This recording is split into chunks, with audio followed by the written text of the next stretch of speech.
Hello everyone, my name is Justin Wong. I'm a professional fighting game player. I've been playing fighting games for over 16 years. Been traveling around the United States, the world, forever, pretty much. And let me tell you, this road that I got to, it wasn't easy. When I was a kid, I thought that obviously I was the best.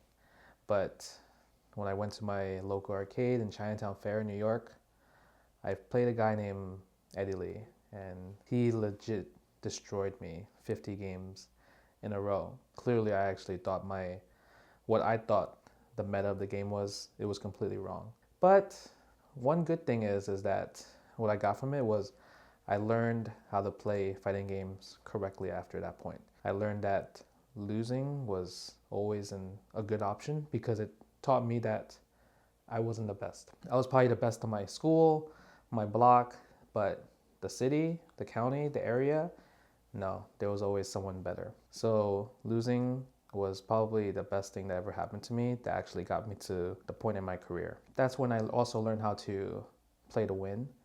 Sometimes when you're just playing for fun, it's really fun and all, but when you start losing, sometimes not everyone can take it very easily. So you kind of want to start playing to win. And playing to win helped me a lot. It helped me win many EVO championships for Marvel's Capcom 2. It helped me get a lot of tournament wins for Street Fighter 3 Third Strike, Capcom versus SNK 2, and a lot of other fighting games under my belt. And I think what's really awesome about it is that it also gave me more time to create strategies, taught me how to be more optimal in just looking at matchups differently compared to other people, because sometimes it's really hard to just get over like a what I would think as a fighter block, because sometimes you'll just be stuck and you're just don't understand why you just keep losing and losing, but you don't see no progress at all. And I think that's where you want to like stay and become creative a lot more, because I think when you are creative in your gameplay, and I feel like I'm very creative just because of the characters I play. I play Wolverine Storm Akuma, I play Karen. I play a lot of characters that I believe are just have room for creativity, but also really fun at the same time. I'm a person that likes to play characters that just fit my style. I like to play defensive, more of a player that likes to appreciate lame runaway play compared to people that like offense all the time. I think my first time playing a fighting game was Marvel's Capcom 1. When I was around 12 years old, I went to a local candy shop. It was called Raoul's Candy Shop. It was just probably like 2-3 blocks away, um, and it was a lonely Marvel's Capcom 1 cabinet. When I saw the game, I thought, wow, that's so cool. I see all these characters like Mega Man, Wolverine, Strider, all these childhood memories. So then I decided to play the game. It was a game where you could pick two characters and assist. My first team was Strider and Gambit from X-Men. I learned how to perform the supers and everything, and I thought I was cool because I thought that I was playing the game right by seeing how high my combos are going, because I see like 2-hit combos, 5-hit combos, 80-hit combos, 99-hit combos.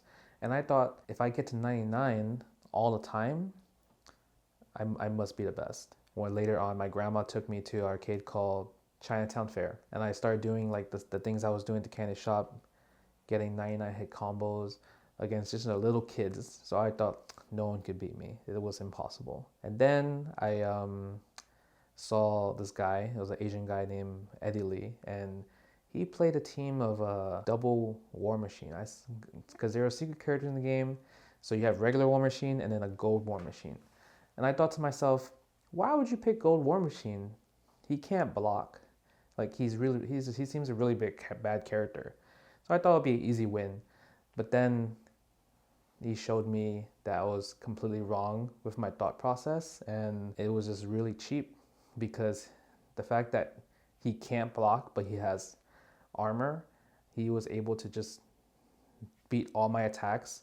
I wasn't able to do any of my combos. I can't get a 9-hit combo against Cold War Machine. So he just ran through me so many games, like 50 games in a row. Because of that, it actually got me frustrated a little bit because I thought it was really broken and I couldn't do anything about it. But it also taught me that I wasn't the best. It also taught me that I need to find a way to counter it. I looked at other characters, thought about different creative options on how I can approach against this double War Machine team and try to just defeat him at least one game. Eventually, I figured out that a lot of people in arcade said he was the best like that ever touched this game. So it made me feel a little bit better about myself, but I understand that that's a goal that I want to meet. I want to be able to contend with him.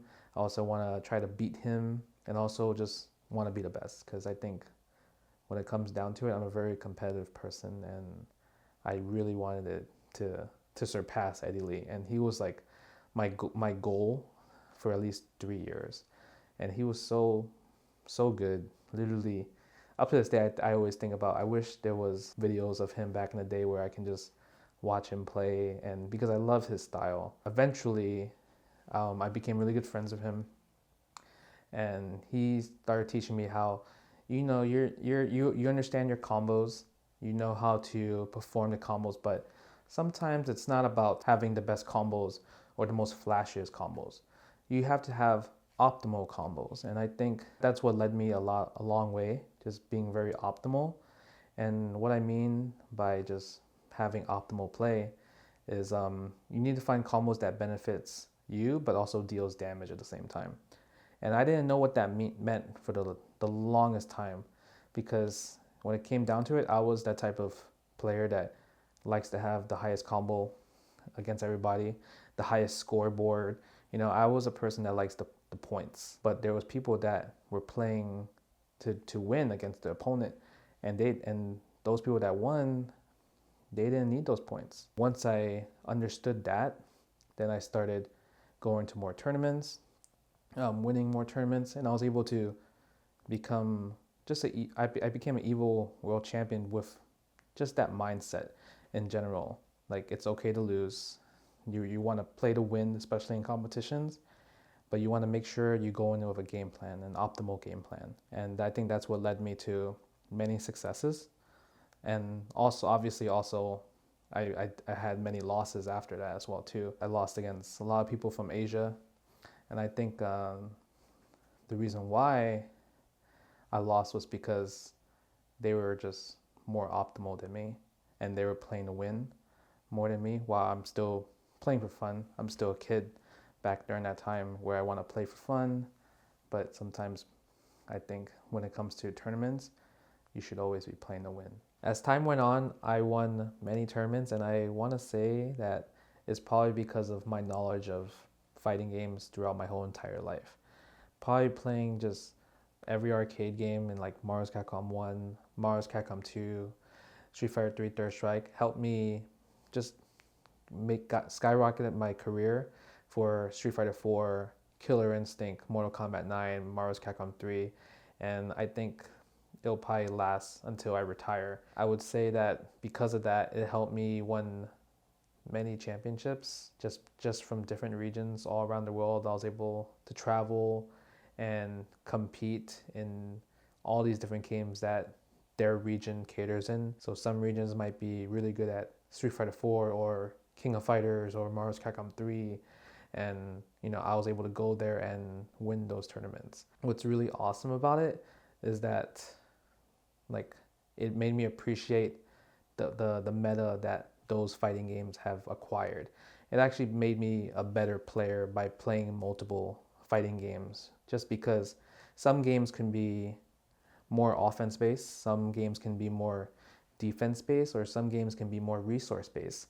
And I think taking a little bit from those games and applying it to a new game that's coming out, it really helped me become like a champion in the first couple of months. Killer Instinct came out in 2014, and they had this national championships thing that Xbox was doing, and I was able to win the launch tournament and then go on and win the national tournament, I had like this giant Killer Instinct belt from Major Nelson. He handed to me, and I thought that was really cool.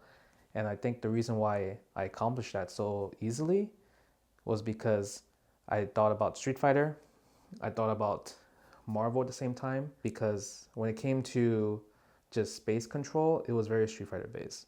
But when it came to combos, it was very Marvel based, where you had to have fast hand coordination. Once I added those two together, I was able to play Killer Instinct at a very high level in the beginning of the game. And I was able to do that for multiple games: Mortal Kombat, Street Fighter 5, Marvel's Capcom 3, and probably eventually new fighting games that do come out later on the years that I will still be playing. What's really good of having so much knowledge of understanding fighting games is it's pretty interesting, because there was this game. It was a game called Breaker's Revenge. And Breaker's Revenge is a really, really, really old game, probably from the 90s.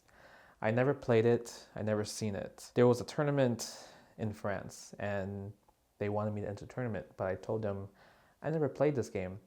But they said, enter for fun. You're gonna win all these other tournaments, so we want to at least beat you at this one tournament. So I said, sure. I watched the game, and I watched all these people play and watched them how they are playing the current meta of the game. I see that everyone is picking only one character out of a 16 roster cast. His name was Shoal, and I'm guessing right away he's the best character in the game. And watching this character play and these other people play, I see that he's very basic, standard, and it's kind of like they're trying to play Street Fighter in a way. Instantly, I just thought to myself, I already know how to play this game. By never touching it, this 4-button game from SNK, I just knew how to play the game automatically. And I actually ended up getting second place in that tournament.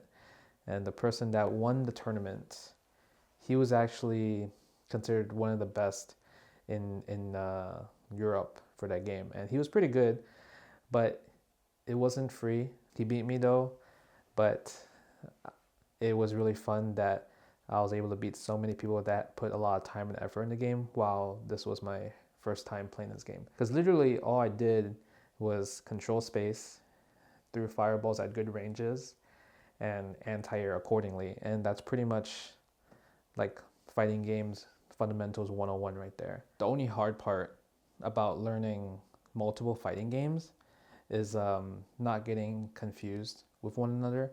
Obviously, every fighting game is different, have different game mechanics and everything, but sometimes you just might get crossed up eventually. So there was a time where I played, obviously, Marvel's Capcom 2, and then Marvel's Capcom 3 came out. I was playing Marvel's Capcom 3 like it was Marvel's Capcom 2. And then eventually I was playing Marvel's Capcom 2 like it was Marvel's Capcom 3. It was really hard at first to juggle games, especially with characters that you want to use them in the later on games, like the same characters. I would say that what changed for me was just take one step at a time and understand that this game is not the same game. Usually before like a tournament match, I would probably have like a practice match just to make sure that my hands won't get crossed up, because sometimes when you're playing a game too much, you're going to get a lot of muscle memory when you're playing a specific game, and you might play too aggressive in a defensive game or too defensive in an offense-based game. It's really hard at first, but once you get used to it and have experience by playing multiple games at the same time, it becomes really second nature. And I think having an arcade really helped me establish that fact, just because in arcade, most of the time arcade has over 50 games, and you know, if you're from the arcade era, you put your quarters up. And then when you put your quarters up, you wait your turn. So what I did was I put quarters up on 5 machines, so 5 fighting games I competed in, and at any time I lost, I went to the other machine and played right away. Doing that helped me just go from game to game to game to game to game. And I think that's what really helped me and increase my mental fortitude in just competing in multiple game tournaments at the same time. There's a lot of things I have learned throughout my career in the fighting game community, and I'm here to teach you.